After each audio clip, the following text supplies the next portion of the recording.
Praise the Lord, hallelujah. യേശുവിൻ്റെ ഏറ്റവും പ്രിയപ്പെട്ട സഹോദരി സഹോദരന്മാരെ, വചനം തിരുവചനം ശുശ്രൂഷയിലേക്ക് വലിയ സ്നേഹത്തോടെ നിങ്ങളെ സ്വാഗതം ചെയ്യുകയാണ്. കർത്താവിൻ്റെ ആത്മാവ് ഇന്നീ ദിവസം നമ്മെ പഠിപ്പിക്കുന്നത് പരിശുദ്ധാത്മാവിനാൽ നയിക്കപ്പെടുമ്പോൾ നമ്മിൽ സംഭവിക്കുന്ന മാറ്റങ്ങളെക്കുറിച്ചാണ്.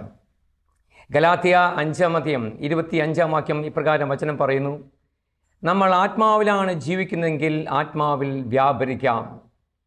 പ്രിയപ്പെട്ടവരെ, ആത്മാവിൽ വ്യാപരിക്കുവാൻ നമുക്ക് ഓരോരുത്തർക്കും ആഗ്രഹമുണ്ട്. എന്നാൽ ആത്മാവിൽ ജീവിക്കുന്ന വ്യക്തികൾക്കുള്ളതാണ് ആത്മാവിലുള്ള ജീവിതം. അവർ വിശുദ്ധാത്മാക്കളായിരിക്കും, അവർ അനുഗ്രഹിക്കപ്പെട്ടവരായിരിക്കും, അവർ ശക്തരായിരിക്കും. പ്രിയപ്പെട്ടവരെ, പരിശുദ്ധാത്മാവിനാൽ നയിക്കപ്പെടുന്ന വ്യക്തി ജീവിതത്തിൽ എന്ത് മാറ്റങ്ങളാണ് ത്രിയേക ദൈവം ചെയ്യാൻ പോകുന്നത്? സങ്കീർത്തന പുസ്തകം 23-5 വാക്യം ഇപ്രകാരം വചനം പറയുന്നു: കർത്താവ് എൻ്റെ ശിരസ് തൈലം കൊണ്ട് അഭിഷേകം ചെയ്യുന്നു, എൻ്റെ പാനപാത്രം കവിഞ്ഞൊഴുകുന്നു. പ്രിയപ്പെട്ടവരെ, നമ്മൾ ഓരോരുത്തരും മാമോദീസയിലൂടെ ദൈവത്തിൻ്റെ ആത്മാവിനെ സ്വീകരിച്ചവരാണ്. എന്നാൽ പ്രിയപ്പെട്ടവരെ, സ്വീകരിച്ച പരിശുദ്ധാത്മാവിനെ ജ്വലിപ്പിക്കുക, കർത്താവിൻ്റെ ആത്മാവിൻ്റെ അഭിഷേകത്തിന് വേണ്ടി വലിയ ദാഹത്തോടെ ആഗ്രഹിക്കുക. അപ്പോൾ എന്താണ് സംഭവിക്കുന്നത്? നമ്മുടെ ശിരസ് തൈലം കൊണ്ട് അഭിഷേകം ചെയ്യപ്പെടുകയാണ്.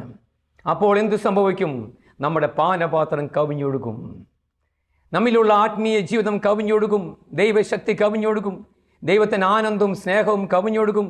സ്വർഗീയ നന്മകളാൽ കർത്താവ് നമ്മെ നിറയ്ക്കാൻ തുടങ്ങും. പ്രിയപ്പെട്ടവരെ, കർത്താവ് നമ്മെ അനുഗ്രഹിച്ച് നമ്മുടെ അതിർവരമ്പുകൾ വിസ്തൃതമാക്കും.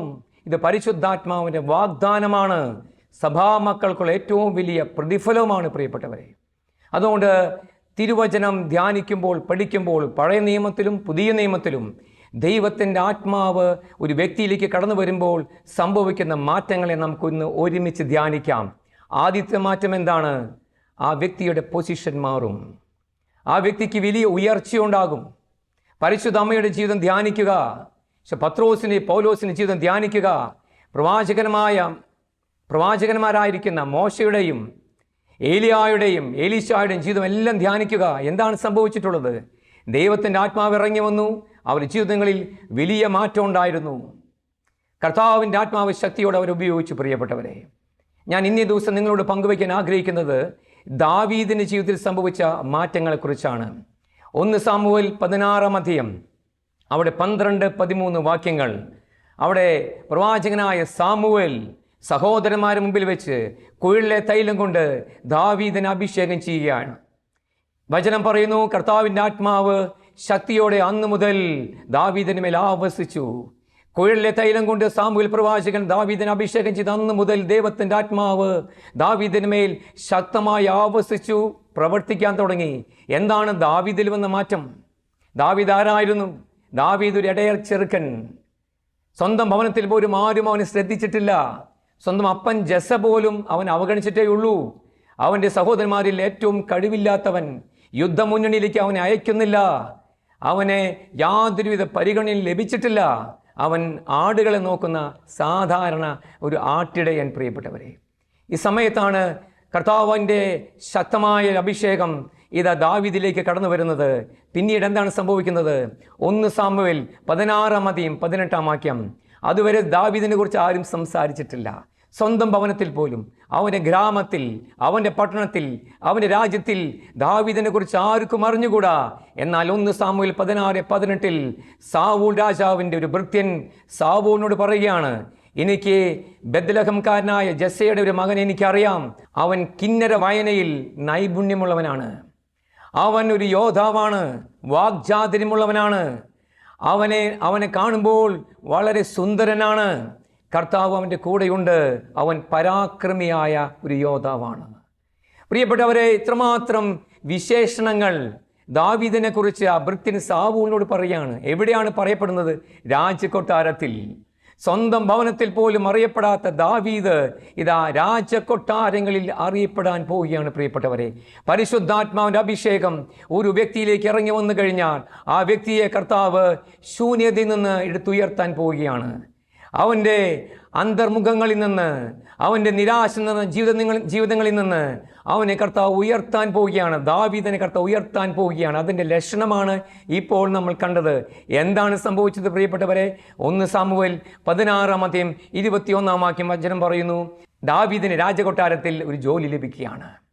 പ്രിയപ്പെട്ടവർ, അവൻ്റെ പൊസിഷൻ മാറി. വയലിൽ നിന്ന് അവൻ്റെ പൊസിഷൻ രാജകൊട്ടാരത്തേക്ക് കടന്നു വരികയാണ്. പിന്നീട് അത് കഴിഞ്ഞില്ല. പിന്നീട് എന്താണ് സംഭവിക്കുന്നത്? ആ രാജ്യത്തിലെ തന്നെ പ്രധാനപ്പെട്ട ഒരു സംഭവമാണ് ഫിലിസ്ത്യരുമായിട്ടൊരു യുദ്ധം. ആ യുദ്ധത്തിലുള്ള വിജയത്തിലൂടെ ഇതാ ദാവീദ് ആ രാജ്യത്തിലെ തന്നെ ഏറ്റവും ഫേമസ് ആയിട്ടുള്ള വ്യക്തിയായി മാറുകയാണ്. 1 സാമുവേൽ 18-6 പ്രിയപ്പെട്ടവരെ, ദാവീദിനെ ആ രാജ്യത്തെ സകല ജനതകളും വാഴ്ത്തിപ്പാടുകയാണ്. ആരും അറിയാത്തവനെ എല്ലാവരും അറിയുന്നവനാക്കി കർത്താവ് അഭിഷേകം ചെയ്ത് ഉയർത്തി. കഴിഞ്ഞില്ല. 1 സാമുവേൽ 18 അവിടെ 16-17 വചനം ഇപ്രകാരം പറയുന്നു, സാവൂൽ രാജാവ് ഇത് ദാവീദിനെ സൈനാധിപനാക്കി, ഒരു നേതാവാക്കി ഉയർത്തി. പ്രിയപ്പെട്ടവരെ, അവൻ ഇപ്പോൾ ഒരു പ്രഗത്ഭനായ നേതാവാണ്. തന്നെ ജനത്തെ നയിക്കുന്നൊരു നേതാവാക്കി കർത്താവ് അഭിഷേകം ചെയ്തു. പ്രിയപ്പെട്ടവർ, ആരിലെല്ലാം ദൈവത്തിൻ്റെ ആത്മാവ് ഇറങ്ങി വന്നിട്ടുണ്ടോ അവനൊരു നേതാവായിരിക്കും. വിക്കനായ ദുർബലനായ മോശയുടെ മേൽ ഹോറബ് മലയിൽ വെച്ച് ദൈവത്തിൻ്റെ ആത്മാവ് ഇറങ്ങി വന്നു കഴിഞ്ഞപ്പോൾ അവൻ 20 ലക്ഷത്തോളം വരുന്ന ഇസ്രായേൽ ജനത്തെ നയിക്കുവാൻ തക്കവിധം ശക്തനായ കർത്താവ് മാറ്റി. അവനൊരു നേതാവായി മാറി. പ്രിയപ്പെട്ടവരെ, ഭയപ്പെട്ട് യേശുവിനെ ഒറ്റിക്കൊടുത്ത പത്രോസിന്മേൽ പരിശുദ്ധാത്മാവ് ഇറങ്ങി വന്നപ്പോൾ എന്താണ് സംഭവിച്ചത്? പത്രോസ് എഴുന്നേറ്റ് പ്രഖ്യാപിക്കുകയാണ്. അപ്പോസ്തലർ പ്രവർത്തനം 2:14, നിങ്ങൾ മരത്തിൽ തറച്ച് കൊന്ന യേശു ക്രിസ്തുവിനെ ദൈവം കർത്താവാക്കി ഉയർത്തി. പ്രിയപ്പെട്ടവരെ, കർത്താവ് ഇതാ ദുർബലരെ ശക്തിപ്പെടുത്തുന്നു, നേതാവാക്കി മാറ്റുന്നു. ദാവീദിന്റെ ജീവിതത്തിൽ കഴിഞ്ഞിട്ടില്ല. അവനെ അടുത്ത പ്രാവശ്യം എന്താണ് കർത്താവ് ചെയ്യാൻ പോകുന്നത്? അടുത്തത് അവനെ കർത്താവ് യൂദായിലെ രാജാവാക്കി ഉയർത്തുകയാണ്. 2 സാമുവേൽ 5-4 ഇത് ദാവീദിനെ കർത്താവ് ഇസ്രായേലിന്റെ മുഴുവനും രാജാവാക്കി ഉയർത്തി. ഹല്ലേലൂയ. പ്രിയപ്പെട്ടവരെ, കഴിഞ്ഞിട്ടില്ല. പരിശുദ്ധാത്മാവിന്റെ അഭിഷേകം നമ്മുടെ ജീവിതത്തിലെ എല്ലാ സമയങ്ങളും പ്രവർത്തിച്ചു കൊണ്ടിരിക്കും. അത് ഒരു ഉയർച്ചയുടെ അഭിഷേകമാണ്. അത് കർത്താവ് നമ്മൾ ഉയർത്തപ്പെടുന്നൊരു അഭിഷേകം. അതിന് നമ്മൾ വില കൊടുക്കാൻ തയ്യാറാണോ? പ്രിയപ്പെട്ടവരെ, നമ്മുടെ തലവിധി മാറും. ദാവീദിൻ്റെ തലവിധി മാറിയതെപ്പോഴാണ്? സാമുവേൽ പ്രവാചകനുടെ അഭിഷേകം ഇറങ്ങി വന്നപ്പോൾ. പ്രിയപ്പെട്ടവരെ, 6ാമത് ഉയർച്ച എന്താണ്? പുതിയ നിയമത്തിലാണ്. മാർക്കോസ് എഴുതിയ സുവിശേഷം 10-47 ബർത്തിമേയുസ് എന്താണ് വിളിച്ചു പറയുന്നത്? യേശുവിനെ കാണുമ്പോൾ, ദാവീദിന്റെ പുത്രനായ യേശുവേ നിൽക്കനിയണമേ. പ്രിയപ്പെട്ടവരെ, നമ്മുടെ കർത്താവ് കടന്നു വരുന്നത് ദാവീദിന്റെ വംശത്തിൽ നിന്നാണ്. പ്രിയപ്പെട്ടവരെ, എന്തുമാത്രം ദാവീദ് എന്ന ആ ചെറുപ്പക്കാരനെ, ആട്ടിടയനെ കർത്താവ് എടുത്ത് ഉയർത്തി. ഇത് നമുക്കുള്ള സാക്ഷ്യമാണ്. പ്രിയപ്പെട്ട സഹോദരി സഹോദരന്മാരെ, നമ്മൾ എന്തുമാത്രം തകർച്ചയിലാണോ, വേദനയിലാണോ, പരാജയത്തിൻ്റെ പടുകുടിയിലാണോ, ഭയപ്പെട്ടു പോകരുത്. ദൈവത്തിൻ്റെ ആത്മാവിനെ സ്വീകരിക്കുവാൻ ക്വാളിഫിക്കേഷൻ മറ്റൊന്നും കർത്താവ് നോക്കുന്നില്ല. യേശുവിന് വേണ്ടി ഒരു ദാഹം നിനക്കുണ്ടോ? കർത്താവിന് ആത്മാവിന് വേണ്ടി ഒരു ദാഹമുണ്ടോ?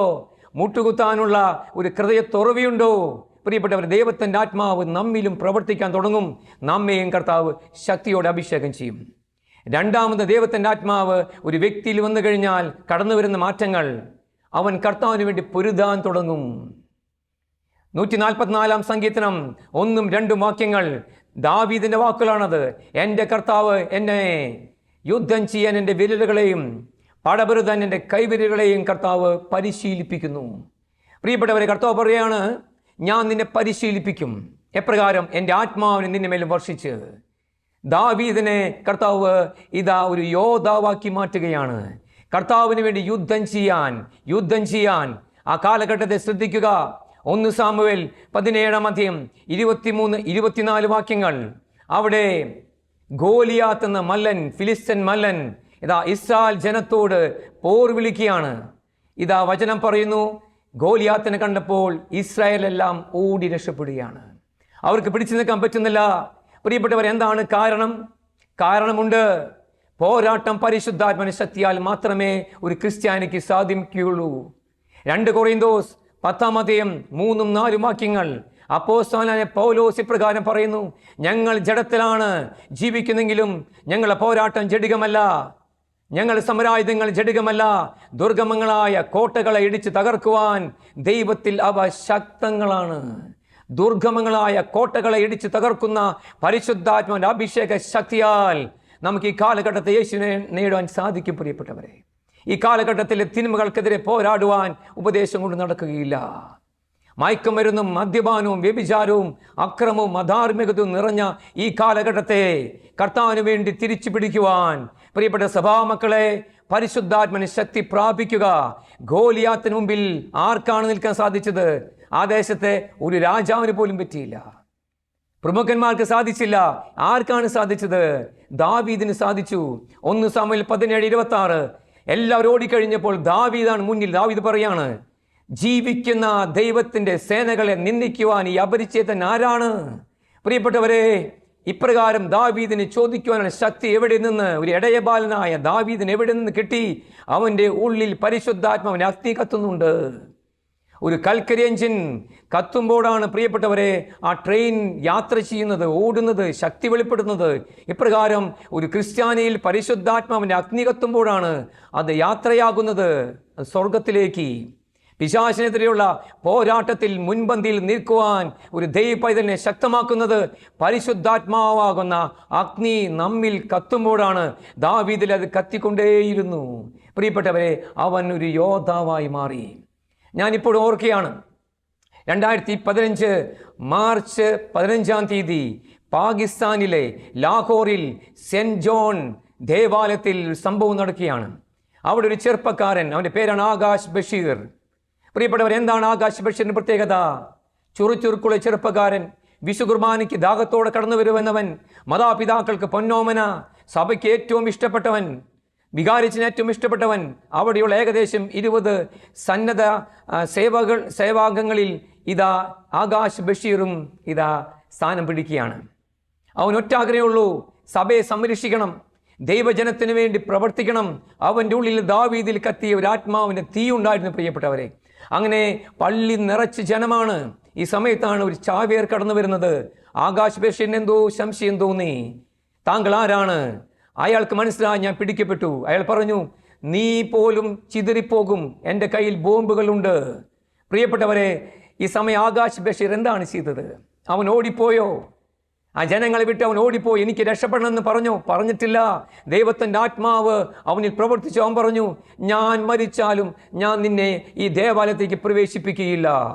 ഇതാണ് അഭിഷേകം. പ്രിയപ്പെട്ടവരെ, പിശാചിനെ കാണുമ്പോൾ ഓടുന്നവരല്ല ദൈവമക്കൾ. അവനെ ചെറുത്ത് തോൽപ്പിക്കുന്നവനാണ് ദൈവ പൈതൽ. അവൻ്റെ പേരാണ് അഭിഷേകത്തിൻ്റെ പുത്രൻ. ദാവീദ് അഭിഷേകത്തിൻ്റെ പുത്രനായിരുന്നു. ആകാശ് ബഷീറും അഭിഷേകത്തിൻ്റെ മകനായിരുന്നു. പ്രിയപ്പെട്ടവരെ, എന്താണ് സംഭവിച്ചത്? മൽപിടുത്തമായി ചാവേർ തൻ്റെ ബോംബ് പൊട്ടിച്ചു. അവർ ചിതറിപ്പോയി. പ്രിയപ്പെട്ടവരെ, ആ മകനെ ദൈവദാസനാക്കി സഭ ഉയർത്തി. പ്രിയപ്പെട്ടവരെ, ആ മകനിലൂടെ 10,000-കണക്കിന് യുവജനങ്ങളാണ് ഇപ്പോൾ കർത്താവിലേക്ക് കടന്നു വന്നുകൊണ്ടിരിക്കുന്നത്.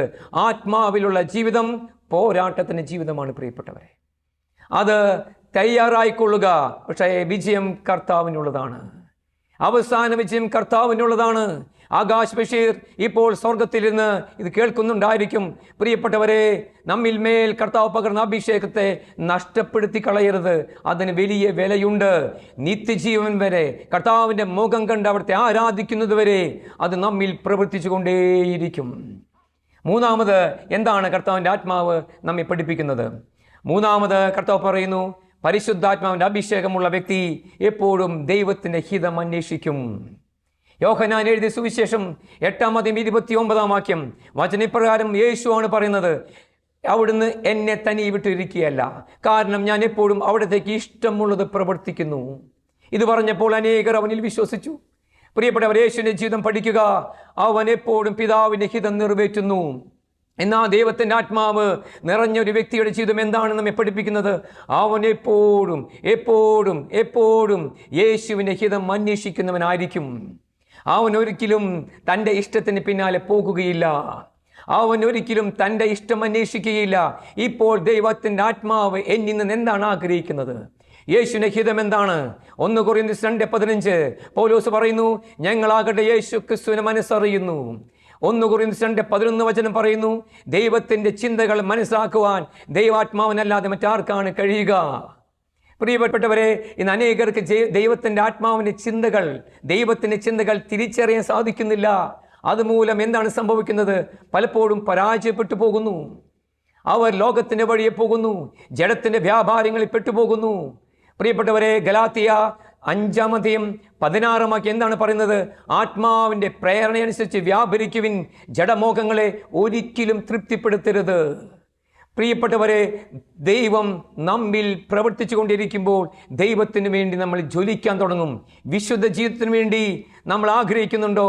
പരിശുദ്ധാത്മാവിനാൽ നിറയുക. ദൈവത്തെ പ്രീതിപ്പെടുത്താൻ ആഗ്രഹമുണ്ടോ? ദാവീദിനെ പോലെ അപ്പോസ്തല പ്രവർത്തനം 13:22 കർത്താവിൻ്റെ ഹൃദയത്തിന് ഇണങ്ങിയവനിൽ ഞാൻ ദാവീദിനിൽ കണ്ടെത്തി. ദാവീദിനിൽ ദൈവം തൻ്റെ പ്രിയപ്പെട്ടവനെ കണ്ടെത്തി. എന്താണ് കാരണം? ദൈവത്തിൻ്റെ വാക്കുകൾ അനുസരിച്ചവൻ, എപ്പോഴും അനുതാപ ഹൃദയത്തോടെ കർത്താവിന് മുമ്പിൽ വ്യാപരിച്ചവൻ, എപ്പോഴും ദൈവത്തെ സ്തുതിക്കുന്നവൻ, ദൈവത്തിന് വേണ്ടി പോരാടുന്നവൻ, ദൈവത്തിൻ്റെ ഹിതം ഇത് അനുസരിക്കുന്നവൻ.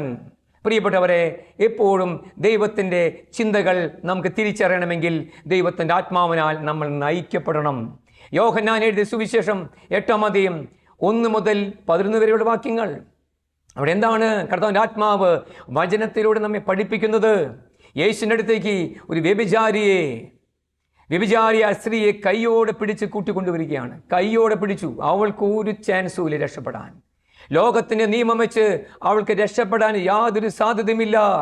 കല്ലെറിയപ്പെടുക എന്നുള്ളതാണ് ശിക്ഷാവിധി. അവൾ മരിച്ചു വീഴാൻ പോവുകയാണ്. എല്ലാ യഹൂദരും യേശുവിന് ചോദിക്കുന്ന ചോദ്യമുണ്ട്. ഇവളെ കല്ലെറിയണമെന്നാണ് മോശയുടെ നിയമത്തിൽ പറഞ്ഞിട്ടുള്ളത്. എന്താണ് നിന്റെ അഭിപ്രായം? യേശുവിന് വാക്കിൽ കൊടുക്കുവാൻ അവർ ശ്രമിച്ചു കൊണ്ടിരിക്കുകയാണ്. ഈ സമയം യേശു എന്താണ് ചെയ്യുന്നത്? യേശു അവിടെ എഴുതിക്കൊണ്ടിരിക്കുകയാണ്. യേശു ആ സമയം, ദൈവപിതാവേ, അങ്ങയുടെ ഹിതം എന്താണ്? ദൈവത്തിൻ്റെ ഹിതം യേശു അപ്പോൾ തേടുന്നു. ഈ സമയം യേശു എഴുന്നേറ്റ് ഇപ്രകാരം പ്രഖ്യാപിച്ചു, നിങ്ങളിൽ പാപമില്ലാത്തവർ ഇവളെ കല്ലെറിയട്ടെ. നിങ്ങളിൽ പാപമില്ലാത്തവർ ഇവളെ കല്ലെറിയട്ടെ. ഇതാണ് ദൈവത്തിൻ്റെ ഹിതം. ആ സഹോദരി രക്ഷിക്കുവാൻ മറ്റൊരു മാർഗവുമില്ല. എന്നാൽ ദൈവത്തിൻ്റെ വാക്കുകൾ യേശുക്രിസ്തുവിന്റെ അധരങ്ങളിലൂടെ കടന്നു വന്നു. അത്ഭുതകരമായ ജ്ഞാനം വെളിപ്പെട്ടു. ദൈവത്തിൻ്റെ വചനം പാഞ്ഞു വന്നു. ആ മകളെ കർത്താവ് മരണത്തിൻ്റെ അഗാധ ഗർത്തങ്ങളിൽ നിന്ന് കോരിയെടുക്കുന്ന വചനം. പ്രിയപ്പെട്ടവരെ, നിങ്ങളിത് കേട്ടുകൊണ്ടിരിക്കുമ്പോൾ തന്നെ നിങ്ങളേതൊരു പ്രതിസന്ധിയിലാണെങ്കിലും, ഏതെങ്കിലും വിധ അപമാനത്തിലോ തെറ്റിദ്ധാരണയിലോ പ്രതിസന്ധികളിലോ മരണക്കിടക്കിലോ ആണെങ്കിലും കർത്താവിൻ്റെ വചനം ഇതാ പാഞ്ഞു വരുന്നു. നിങ്ങളെ ആ പ്രതിസന്ധി കർത്താവ് കോരിയെടുത്തുകൊണ്ടിരിക്കുകയാണ്. ഇതാ ഈ സഹോദരിയെ കർത്താവ് എഴുന്നേൽപ്പിക്കുകയാണ്. ഇപ്രകാരം യേശു പറഞ്ഞു കഴിഞ്ഞപ്പോൾ എന്താണ് സംഭവിച്ചത്? പിശാചിൻ്റെ അധരങ്ങൾ അടച്ചു കളഞ്ഞു. നരകത്തിൻ്റെ വാതിലുകൾ യേശു വചനത്തിലൂടെ അടച്ചു. അവൻ്റെ പ്രവൃത്തികളെ നിർവീര്യമാക്കി. കർത്താവിൻ്റെ വചനം പറയുന്നു, 1 യോഹന്നാൻ 3:8 പിശാചിൻ്റെ പ്രവൃത്തികളെ നശിപ്പിക്കാൻ വേണ്ടിയാണ് യേശു ക്രിസ്തു പ്രത്യക്ഷനായിരിക്കുന്നത്. പ്രിയപ്പെട്ടവരെ, യേശു കടന്നു വരുന്നില്ലെങ്കിൽ നമ്മൾ ഇപ്പോഴും അടിമത്തത്തിലായിരിക്കും. എന്നാൽ പ്രിയപ്പെട്ടവരെ, നമ്മൾ ഇന്ന് യേശു ക്രിസ്തുവിൻ്റെ രക്തത്താൽ സ്വതന്ത്രമാക്കപ്പെട്ടവരാണ്. ദൈവത്തിൻ്റെ ആത്മാവിനാൽ നയിക്കപ്പെടുന്നവരാണെങ്കിൽ സ്വാതന്ത്ര്യം നമ്മൾ അനുഭവിക്കുക തന്നെ ചെയ്യും. ദൈവികത നമ്മൾ നിറവേറ്റുക തന്നെ ചെയ്യും. എന്താണ് സംഭവിക്കുന്നത് പ്രിയപ്പെട്ടവരെ? ഇതാ യേശു ക്രിസ്തുവിൻ്റെ ആ വചനത്തിലൂടെ ആ സഹോദരി സ്വതന്ത്രമാക്കപ്പെട്ടു. അവരെല്ലാവരും തിരിച്ചുപോയി. ആരും കല്ലെറിഞ്ഞില്ല. സമയം യേശു ചോദിച്ചു, ആരും നിന്നെ ശിക്ഷിച്ചില്ലേ? അവൾ പറഞ്ഞു, ആരും എന്നെ ശിക്ഷിച്ചില്ല. യേശു പറഞ്ഞു, ഞാൻ നിന്നെ ശിക്ഷിക്കുന്നില്ല. പിന്നീട് കർത്താവ് പറഞ്ഞു, നീ ഇനി പാപം ചെയ്യരുത്. പാപം ചെയ്യുന്നവൻ പാപത്തിൻ്റെ അടിമയാണ്. പ്രിയപ്പെട്ടവരെ, യേശു തന്നെ വചനം അയച്ചു. പ്രിയപ്പെട്ടവരെ, ദൈവത്തിൻ്റെ ആത്മാവ് വരുമ്പോഴാണ് നമുക്ക് ദൈവിക ചിന്തകൾ കടന്നു വരുന്നത്. വർഷങ്ങൾക്ക് മുമ്പ് അമേരിക്കയിൽ മാർട്ടിൻ ലൂതർ കിങ് നീതിക്ക് വേണ്ടി പോരാടിയ ഒരു അമേരിക്കൻ നേതാവ്.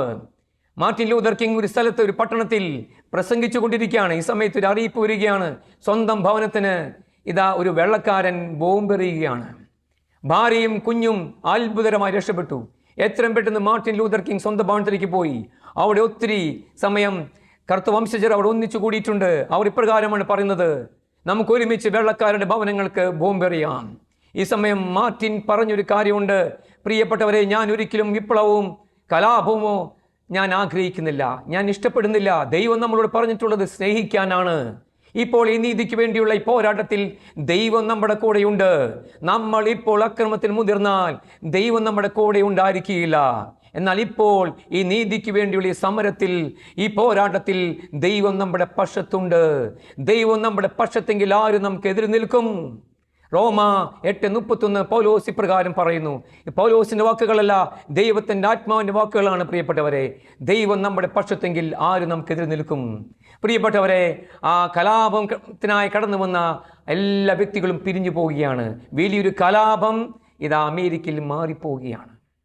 ദൈവത്തിൻ്റെ ആത്മാവിനെ നയിക്കപ്പെടുമ്പോൾ നാലാമത് എന്താണ് സംഭവിക്കാൻ പോകുന്നത് പ്രിയപ്പെട്ടവരെ? നാലാമത് സംഭവിക്കുന്നത് റോമ 14:17 ദൈവരാജ്യം എന്നാൽ ഭക്ഷണവും പാനീയവുമല്ല, നീതിയും സമാധാനവും ദൈവരാജ്യത്തിൻ്റെ സന്തോഷമാണ്. പരിശുദ്ധാത്മാവിലുള്ള സന്തോഷമാണ് പ്രിയപ്പെട്ടവരെ. നീതിയും സമാധാനവും പരിശുദ്ധാത്മാവിലുള്ള സന്തോഷം.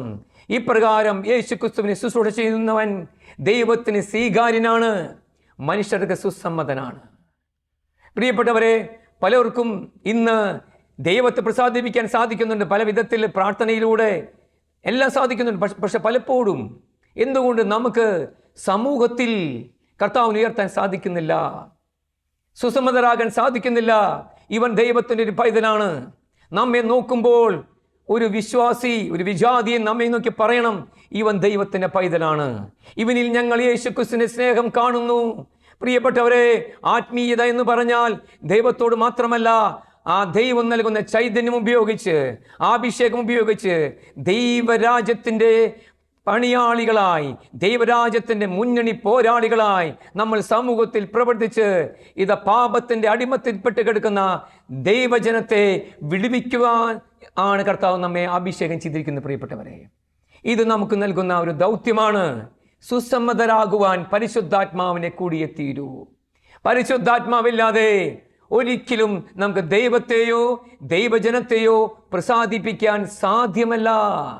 ഇത് ഒരു രഹസ്യമാണ് പ്രിയപ്പെട്ടവരെ. പരിശുദ്ധാത്മാവ് ഒരു വ്യക്തിയിലേക്ക് കടന്നു വരുമ്പോൾ ആ വ്യക്തിയുടെ ക്യാരക്ടർ പരിശുദ്ധാത്മാവിന്റെ ഫലങ്ങൾ കൊണ്ട് നിറയും. എന്താണ്? സ്നേഹം, ആനന്ദം, സമാധാനം, ക്ഷമ, ദയ, നന്മ, വിശ്വസ്തത, ആത്മസംയമനം, സൗമ്യത, എളിമ. പ്രിയപ്പെട്ടവരെ, മറിയത്തെ പോലെ അവർ പറയും, എളിയവരെ കർത്താവ് ഉയർത്തി. ആ വ്യക്തി എളിമയുള്ളവനായിരിക്കും. ആ വ്യക്തി ഇന്ന് ഒരു ആനന്ദം വെളിപ്പെടും. ഇന്ന് അനേകരുടെ മുഖത്ത് നോക്കുമ്പോൾ തന്നെ നമുക്കൊരു വേദനയാണ്, അതുപോലെ ദുഃഖവും നിരാശയുമാണ്. എന്താണ് കാരണം? ആത്മാവിൻ്റെ പ്രവർത്തനങ്ങൾക്ക് തൻ്റെ മനസ്സിനെയും ശരീരത്തെയും വിട്ടുകൊടുത്തിട്ടില്ല. പ്രിയപ്പെട്ടവരെ, നിങ്ങൾ വിട്ടുകൊടുക്കുക.